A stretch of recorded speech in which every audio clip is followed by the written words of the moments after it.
Ce samedi 2 août 2014, à la place du Trocadéro, au lieu touristique parisien, des patriotes ivoiriens se sont rassemblés à nouveau pour manifester dans le cadre de la résistance pacifique qu'ils mènent depuis plus de 3 ans en Occident. Une résistance pour exiger la souveraineté de leur pays, la libération du président Laurent Gbagbo et de tous les prisonniers politiques ivoiriens.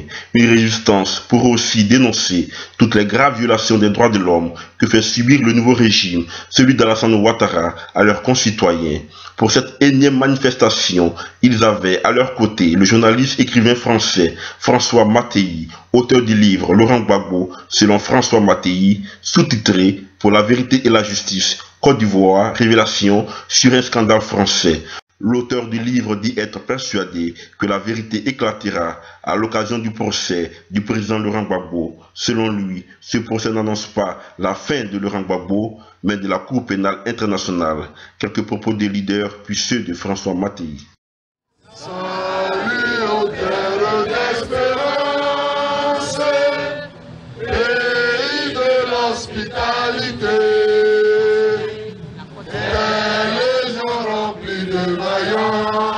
Ont relevé ta dignité. Des ficheurs Côte d'Ivoire, fiers artisans de ta grandeur, tous rassemblés pour ta gloire, te bâtiront dans le bonheur. Les joyeux, le pays nous appelle. Si nous avons dans la paix ramené la liberté, notre devoir sera d'être un modèle de l'espérance promise à l'humanité en forgeant unie dans la foi nouvelle, la patrie de la vraie fraternité.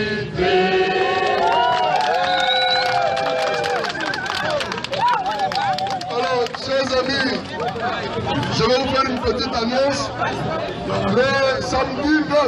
Le samedi prochain, il y a une marche organisée par la résistance ivoirienne et panafricaine qui part d'Enfer Rochereau à la place Saint-Michel. D'Enfer Rochereau à la place Saint-Michel.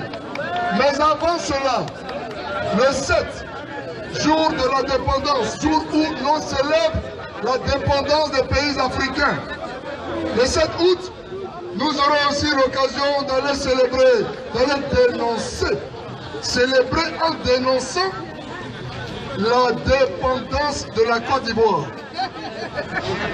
Et ça se fera à Victor Hugo. Soyez là nombreux, parce que ce jour-là, ils seront à l'intérieur en train de faire la fête, boire le champagne avec l'argent qu'ils ont puisé sur le sang de nos parents. Et ce jour-là, il faut que nous soyons nombreux pour dire à la France que Nicolas Sarkozy est un assassin. Pour dire qu'Alassane Ouattara est un assassin. Pour dire que Ouattara est un assassin. Pour dire que Sorodium est un assassin. Pour dire que la Côte d'Ivoire est gouvernée par des criminels. Je salue ici la présence d'Abel Naki qui vient d'arriver. Faites beaucoup de bruit pour Abel Naki. Ivoirienne et panafricaine. Je voudrais encore une fois vous saluer parce que plusieurs fois, même pendant des années et des années, vous êtes dans les rues de Paris. Vous êtes dans les rues de Paris et le travail qui a commencé depuis donc 3 ans commence à porter ses fruits. Je voudrais, s'il vous plaît, un peu de silence. Un peu de silence, s'il vous plaît. Je voudrais donc vous saluer, mais vous dire combien de fois la jeunesse ivoirienne est le fer de lance de la dignité panafricaine.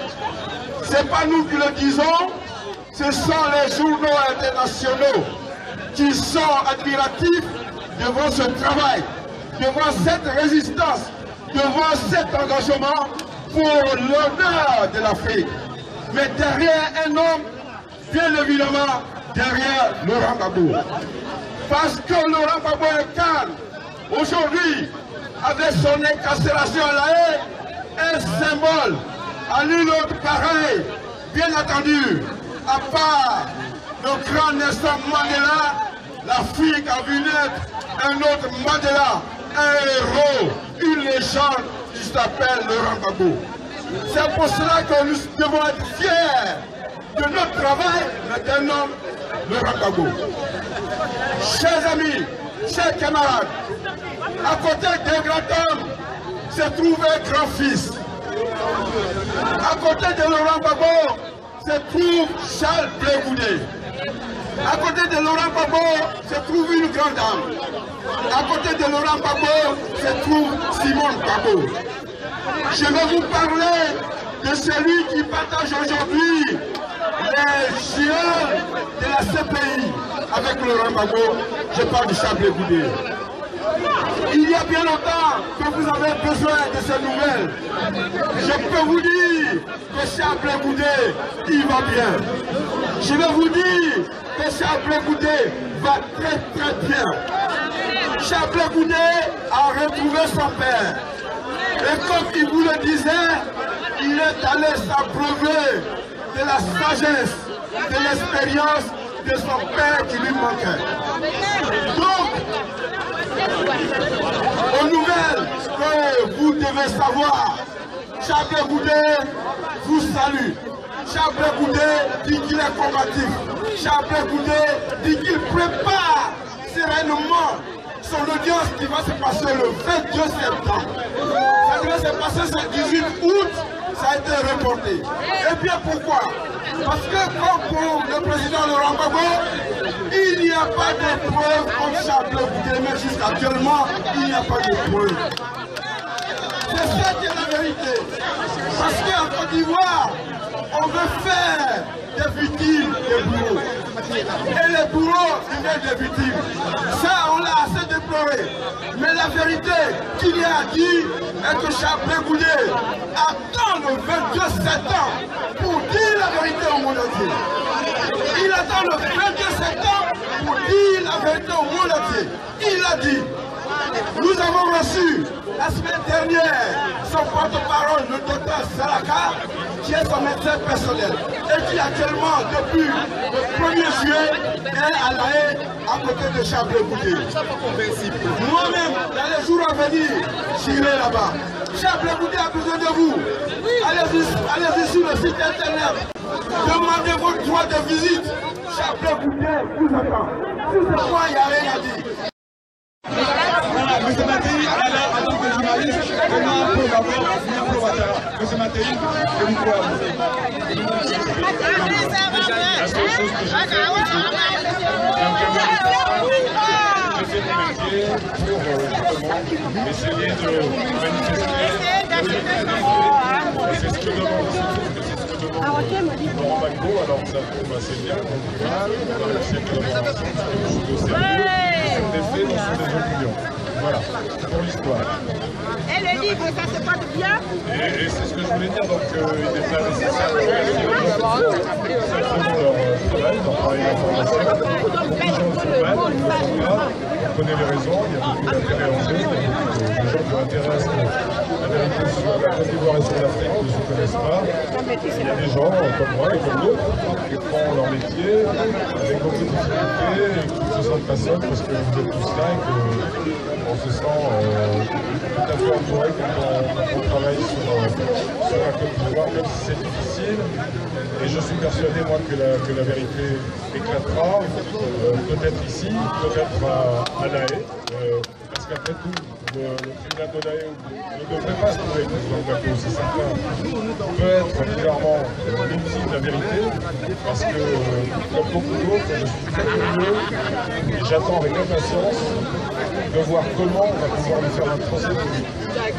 Parce que si on permet à Laurent Gbagbo de parler en public, je pense que l'heure de vérité sera là, elle sera là pour la Côte d'Ivoire et aussi pour la Cour pénale internationale.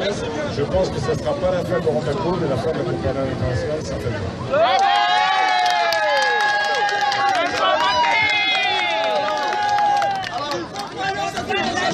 Monsieur Mattei n'est pas venu.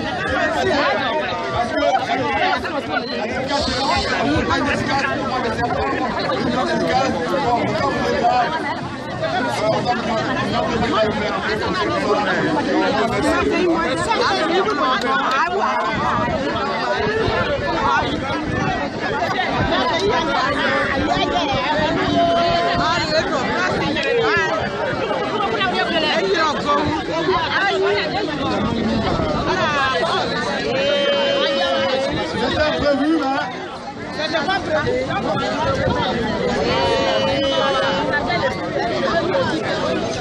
C'était pas prévu, mais on est resté à Valencia, attends. Attends, pardon. Ah, faut.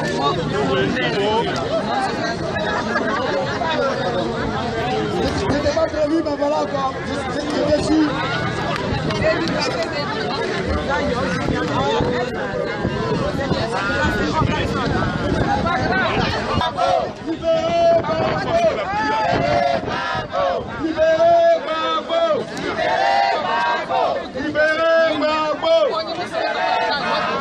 Merci à la caméra d'Asmara.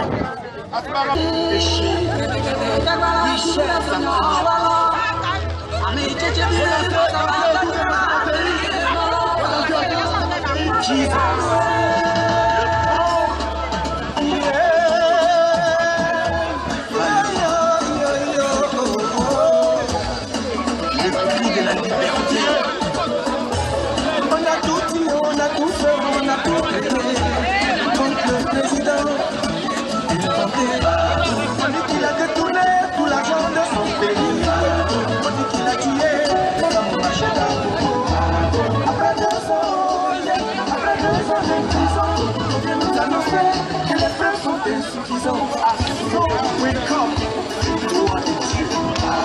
On s'est terminé, on s'est dit comment faire. Communauté nationale, communauté internationale. L'enquête casse les cieux, l'enquête déshonorée. L'enquête brise les guerres, mais ça n'a jamais tué. Libérez ta mort, la couronne, le lit de maman. Il est innocent, c'est une année. Libérez ta mort, tu l'as arrêté, tu l'as accusé.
Mon président, c'est différent de la vérité.